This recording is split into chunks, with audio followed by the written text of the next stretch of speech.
Kami fagnana raha anazy tamin'ny famparana dia efa vita ny fivoriana niarahana tamin'ny solombavam-bahoaka ny onana tamin'ny gouvernemanta. Eto misy solombavam-bahoaka dia hanaovantsika resaka fofoa mikasika ny fomba fijery ny fihaonana tamin'ny gouvernemanta farany teo. Andriamatoa solombavam-bahoaka Taomboramanga solombavam-bahoaka Madagasikara, inona no azo antinana ny bilan tamin'ny fihaonana io?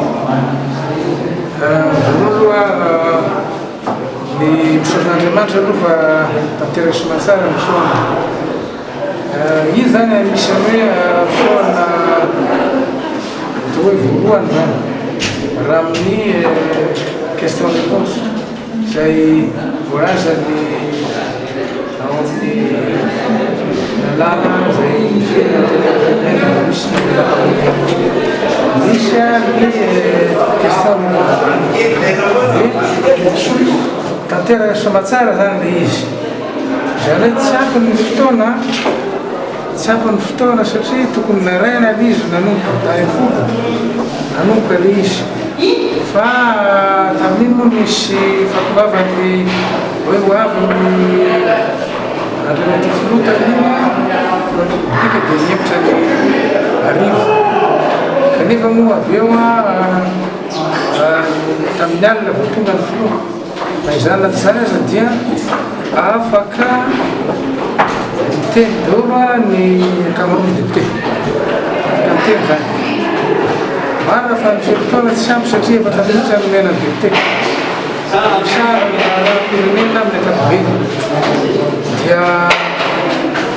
afaka nilaza ihany ny zavatra tianambara ny ankamaroan'ny député mahakasika ny fiainan'ny vahoaka sy ny fiainam-pirenena. Azo lazaina zany fa fihaonana voalohany zany amin'ny ataontsika hoe amin'ny république efa efatra ny fihaonana natao tamin'ny membre gouvernement tarihiny premier ministre lehiben'ny gouvernement. Dia za manokana aloha le fiampitaonana tsy ampy triky dabe zavytsiko resary atao ary ilana valiny satria miaino ny vahoaka malagasy ho inona no zavatra mba resahan'ny député reo mahakasika ny fiainam-pirenena ankapobeny, fiainan'ny vahoaka,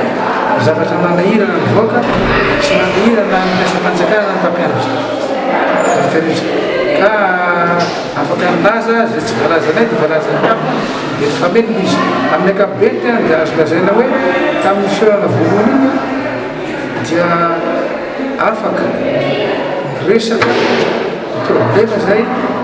ary nahazo valiny ihany koa satria taorina kely iny dia fa misy voavaliny gouvernement fa zavatra natanay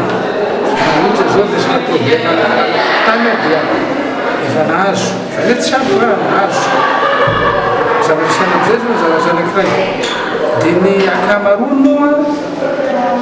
niaza ny session budgétaire niaza ny session ny kasika ny fond de finance niaza nitsika minefa lalàna zay antsina ny député satria fanatana sasany tsy ho tanteraka raha tsy miankina amin'ny fisiny antsina ny député. Zay zany no zavatra atao hoe amin'ny ankapobeny. Fa za aloha manokana dia afaka mitena dia nahazo valiny amin'ny sasany avy azo lazaina fa komiana zany na dia tsy misy zavatra tsy voalaza ko ary ny sasany voalaza ny namana fameno feno teo izy tamin'ny ankapobeny zany afaka resaka ny vatana tamin'ny premier ministre lehiben'ny gouvernement sy ny ministre ary ny vahoaka koa dia afaka nanaraka rehetrany satria tamin'ireny ange azo adino fa miasa zavatra sujet d'actualité hoe fampidanana trano tany Moramanga ny zavatra resaka voalohany tao ary raisy ny commission d'enquête zay efa najoro momba an'ireny fampidanana trano reny mba hijerevana ny zavatra fahamarinana hoe inona ny antony ampidanana tany any aminay ministre Antananarivo misy ka zavatra io mila fantarina mila hita ny fantatry ny vahoaka hoe inona ny antony ary moa ve mitombona ve ny fanaovana an'ireny zavatra eny ka zay ny antony anankiray misany hoe mba voalazako lizy ary betsaka ny mitondra fisaorana satria betsaka mila zerazera trano tsy ahoana. Araha loatra ny fahitananao Andriamatoa solombavam-bahoaka anisan'ny manana sehatra ara-dalàna iasana ny mpanohatra ao nivona ny tenyteram-pirenena amin'izao fotoan'izao isika tsy mbola mahita iza ny tonga tenin'izay mpanohatra izay ho anao manokana andriamatosan'ny mambahoaka inona ny tena dikan'izay tsy mbola fananany malagasy mpanohatra mahasolotena ny fanoerana ny fitoram-panjakana mijoro amin'izao fotoan'izao. Ny fahitako sy ny fahatsapako azy a dia zao zany mahatonga misy ny itsika moa miaina anatina atao hoe demokrasia ka ao anatin'izany demokrasia zany ny zavatra tanora ny ataontsika hoe ny camarone député angambany zao betsaka zany a ny zavatra problème mahazo ny olona dia ao ny lalana ao ny tsy fihin'ny sekoly ao ny tsy fihin'ny hôpitaly ao ny zavatra maro isan-karazany manera mivoaka ka ao anatin'izany rehetrarehetra zany dia ny problème mipetraka raha ohatra zany manao mpanohitra ianao eto amintsika zany mbola tsy tena manara-tsaina ny ataontsika hoe mbola tsy tonga amin'izany fenitra ny ataontsika hoe miresaka fanoerana zany fa rehefa mpanohitra zany dia ohatrany hoe contre n'le fanjakana nefa tsy zay tokony hoeverana azy fa efa nameny lalam-panorenana lalana afaka maka amin'ny toerana mahafilefitra ny anteneram-pirenena dia tokony zany ho sa mihitsy hanohitra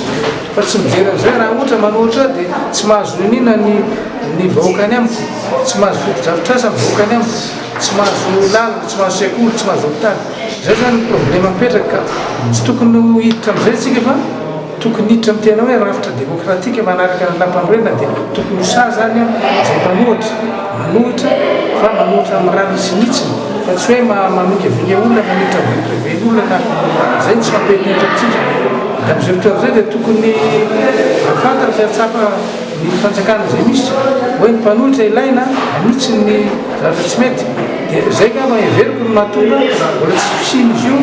ao amin'ny anteneram-pirenena no tahotra zay fa raha ohatra ka hoe mazava tsara ny ataontsika hoe ny fomba fanaovana politika sy ny resaka demokrasia eto amintsika dia mino fa tsy maintsy tsisy tsangana mpanohitra ihany dia aka ny toerana izy ny foloana commission anankiray